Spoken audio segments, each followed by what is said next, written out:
देखिए 4 नंबर प्रश्न पर ध्यान दीजिए। 4 नंबर प्रश्न में क्या कहता है कि 31 मार्च 2016 को ABC जो बराबर के साझेदार हैं उनका स्थिति विवरण दिया हुआ है।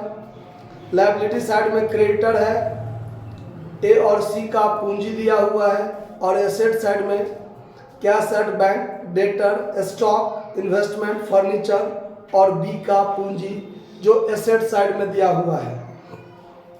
उस तारीख को फर्म का समापन हो गया। समापन के लिए विनियोग का मूल्य 40,000 है, स्टॉक का मूल्य 70,000 लगाया गया। C ने विनियोग लेने का और A ने स्टॉक लेने का निर्णय किया। A ने पुस्तकीय मूल्य पर फर्नीचर भी लिया है, मतलब A 2 संपत्ति ले लिया। ऋणी यानी डेटर से 59,000 वसूल हुआ। महाजन के पूर्ण बकाये का निपटारा 53,500 पर हुआ, यानी महाजन का जो निपटारा हुआ तो महाजन क्रेडिटर को कहा जाता है, जो हमारा लेनदार है वो हमारा महाजन है। B दिवालिया हो गया और अपने कर्ज के भुगतान में कुछ भी देने को असमर्थ है। वसूली खाता, पूंजी खाता, बैंक खाता गार्नर बनाम मर्रे के निर्णय के आधार पर तैयार की। मतलब गार्नर बनाम मर्रे का नियम अपनाना है। रियलाइजेशन अकाउंट, तो सबसे पहले रियलाइजेशन अकाउंट में हम लोग क्या करते हैं, तो टू सन्ड्री एसेट्स लिखेंगे। टू सन्ड्री एसेट्स, तो टू सन्ड्री एसेट्स में क्या करेंगे, देखिए कैश एट बैंक तो छोड़ देंगे। डेटर है 62,500, डेटर 62,500। उसके बाद है स्टॉक 87,500, स्टॉक 87,500। उसके बाद इन्वेस्टमेंट 25,000, इन्वेस्टमेंट 25,000। और फिर दिया हुआ है फर्नीचर 1250, फर्नीचर 1250। पूरे को जोड़ दीजिए, जोड़कर जो होगा उसको यहाँ लिख देंगे, ठीक है। तो अगर जोड़ा जाए इसको तो 62,500, 62,500, 87,500, 25 एक 26,250, 26,250, 1,76,250, 1,76,250।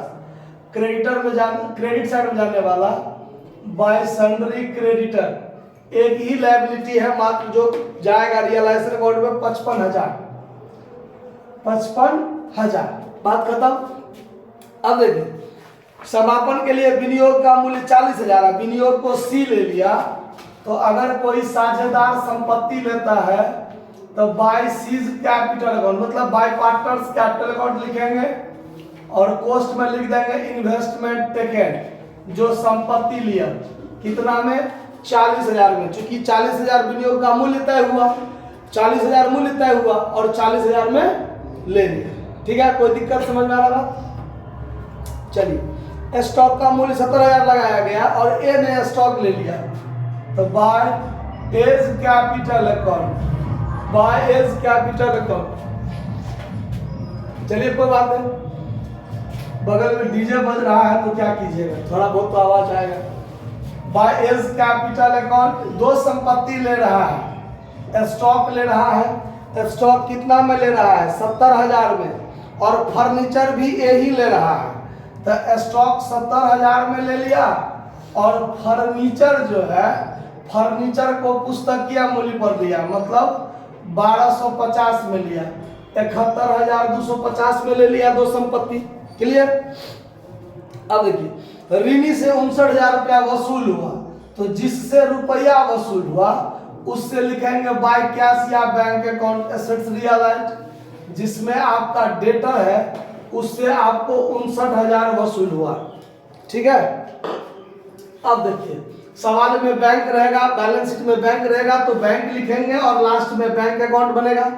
और अगर बैलेंस शीट में कैश होगा तो जहां पर रुपया वसूल होता है वहां कैश लिखेंगे और लास्ट में कैश अकाउंट बनाएंगे। चलिए, और जो आपका लेनदार है उसका भुगतान डेबिट में होता है, तो to bank account liability paid में क्रेडिटर का नाम लिख के उसको 53,500 में फरिया लिया गया। ठीक है, मतलब निश्चिंत कर दिया, निपटारा हो गया 53,500 में। वसूली व्यय के संबंध में कोई चर्चा खर्चा नहीं है, बात खत्म। दोनों साइड को जोड़िए, देखिए क्या होता है। तो डेबिट साइड में 1,76,500 और 53,500, तो 2,29,750। यहाँ भी 2,29,750, क्योंकि क्रेडिट साइड छोटा है।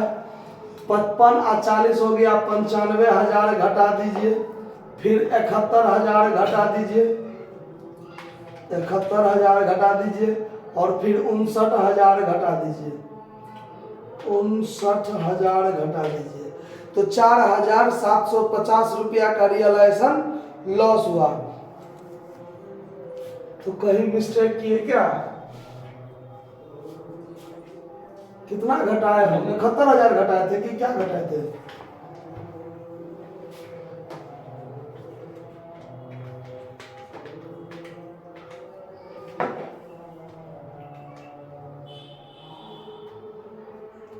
कहीं वो मिस्टेक किए है घटाने में शायद। 2,29,750, यहाँ 750 है, तो यहाँ भी 250 घटेगा तो क्या है सर? इधर तो 500 आना चाहिए ना। देख लेते हैं, 2,29,700, 2,29,750 माइनस 95,000, 95,000 माइनस 71,250, 71,250 माइनस 59,000, 4,500। ठीक है, 4,500 by all partners capital account loss. साझेदार कौन सा है? एबीसी है। एबीसी आपस में बांट लेगा। ये साझेदार था बराबर का, तो 4,500 को 3 आदमी बराबर बराबर बांटेगा, तो 1500 करके बांटेगा। चलिए, चूंकि ये आपका पहला नियम है कि जो भी वसूली पर हानि होगा उसको सभी साझेदार अपने पुराने अनुपात में बांटेंगे। तो पुराने अनुपात बराबर बराबर था, तो बराबर बराबर बांटे।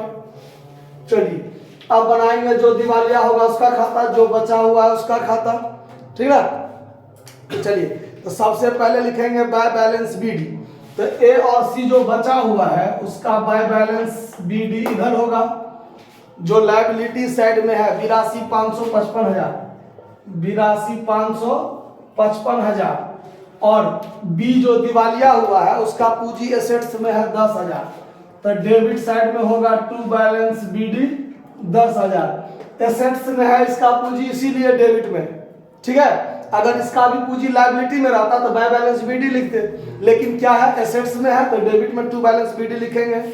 उसके बाद बैलेंस शीट में कोई बांटने वाला आइटम नहीं है। रियलाइजेशन लॉस, तो रियलाइजेशन लॉस डेबिट में हो जाएगा, टू रियलाइजेशन अकाउंट लॉस 1500। यहां भी होगा टू रियलाइजेशन अकाउंट लॉस 1500, 1500। ठीक है, ये वाला चीज बटा गया। अब देखिए, ये जो संपत्ति लिया ए और संपत्ति लिया सी, तो डेबिट में हो जाएगा to realisation account assets taken. सी लिया है 40,000 से, सी लिया 40,000, तो सी में 40,000, और ए लिया है 71,250, तो ए में 71,250। ठीक है, गार्नर बनाम मर्रे का दूसरा नियम, जो वसूली पर जो हानि है उसको जो बचे साझेदार हैं वो नगद में लाएंगे। तो बाय बैंक अकाउंट कॉस्ट में रियलाइजेशन लॉस, रियलाइजेशन लॉस नगद में लाएंगे 1500, 1500 बाय बैंक अकाउंट नगद में ले आया ना। ये बात ध्यान रखना है, जब गार्नर बनाम मर्रे का नियम लगाएंगे तो वो जो रियलाइजेशन लॉस होगा वो बचे हुए साझेदार जो दिवालिया नहीं हुए हैं वो नगद में लाएंगे, और जो दिवालिया हुआ है वो नगद में नहीं लाएगा, क्योंकि वो तो कुछ देने लायक तो है ही नहीं पहले से। ठीक है, उसके बाद अब जो साझेदार दिवालिया हो रहा है उसकी पूंजी खाता को क्लोज करेंगे। तो इसका डेबिट साइड हुआ 11,500, 11,500। इसके 11,500 जो बी पर था फर्म का, तो बी कुछ भी देने में असमर्थ है, 1 भी रुपया से वसूल नहीं हुआ। तो ये पूरा का पूरा 11,500 जो हो गया वो उसके पूंजी की कमी हो गया 11,500। तो इसका भरपाई कौन करेगा? इसका भरपाई करेगा जो सॉल्वेंट पार्टनर है। तो bye solvent partners capital account, ये भरपाई करेगा कौन? ए और सी। किस अनुपात में भरपाई करेगा? तो उसका जो पूंजी का अनुपात है, सवाल में वो कैसे भरपाई करेगा इसका बारे में कोई चर्चा नहीं है। तो उसका जो पूंजी का अनुपात है, देखिए यहां जो कैपिटल रेशियो निकालेंगे, capital ratio of solvent partner, तो देखिए ए और सी, ए और सी का, इसका है 82,500 और इसका है 55,000। ये है ना, 0000 काट दीजिए, 5 से काटिए तो 110, 5 से काटिए तो 16 पंचे 80, 5 25, 5 से काटेंगे इसको तो 5 से काटेंगे 22 और 5 से इसको काटेंगे तो कितना आ जाएगा? 5 से 15, 5 से 15, 11 से काटेंगे 11 दूनी 11 तिया 3 2, यानी ये जो भरपाई करेगा किस अनुपात में? 3:2 अनुपात में, यानी उसका पूंजी का अनुपात था 3:2। समझ आया बात? अब ये जो 11,500 है, 11,500 3:2 अनुपात में बांटेंगे तो पहले तो 5 से भाग दे देंगे, तो जो हुआ 2300, तो 23 दूनी 4600 ये देगा और 23 तिया 6900, 23 तिया 6900 कौन देगा? ए देगा। समझ आ रहा बात? पूंजी अनुपात में बांट दिए। अब ये दोनों भरपाई किया है बी को, तो बी का पूंजी का क्रेडिट में हुआ और ए सी के डेबिट में होगा। क्या होगा? तो टू बीज कैपिटल अकाउंट 6900 का भरपाई ए किया है और 4600 का भरपाई कौन किया है? सी किया है। बस हो गया, बात खत्म। अब इसका खाता यहाँ क्लोज करेंगे। जब क्लोज करेंगे तो देखिए कितना होगा। इसको जोड़ेंगे तो 82 1 83 1 84, 84,000 हुआ यहाँ, तो यहाँ भी लिखेंगे 84,000 और 84,000 में से इसको भुगतान करेंगे कितना? तो पहले 1500 काट लेंगे और फिर 71,250, 71,250 काट लेंगे और फिर 6,900 काट लेंगे, तो 4,350 रुपया इसको to bank account final payment के रूप में दिया जाएगा। और इसको देखें तो 55 1 56,500, 56,500 और 56,500 में से 56,500 में से पहले 15 41, तो 41,500 घटा दीजिए और फिर 4600 घटा दीजिए, 10,400, तो 10,000 सी को पेमेंट होगा। है इतना आंसर मिला हुआ है ना, देख लीजिए 4,350 और 10,400। ठीक है, अब बनाएंगे बैंक अकाउंट। तो सबसे पहले डेबिट में टू बैलेंस बीडी, तो टू बैलेंस बीडी कितना है? जो बैलेंस शीट में हम लोग छोड़े थे 6,250, 6,250। अब देखिए यहाँ पर कैश का चर्चा एक यहाँ पर है बैंक का और एक यहाँ पर है, तो ये वाला 59,000 डेबिट में आ जाएगा। To realisation account assets realise 59,000 रुपया और 53,500 इधर हो जाएगा। By realisation account liability paid 53,500।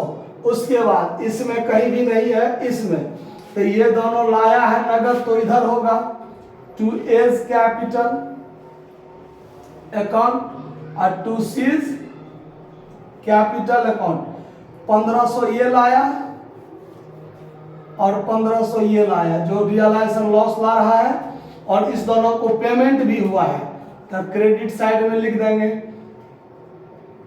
Bye A's capital 4,350 और बाय सीज कैपिटल 10,400 है ना, 10,400।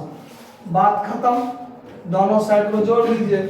59 और 6 हो गया 65 और 65 और 3 हो गया 68, 68,250।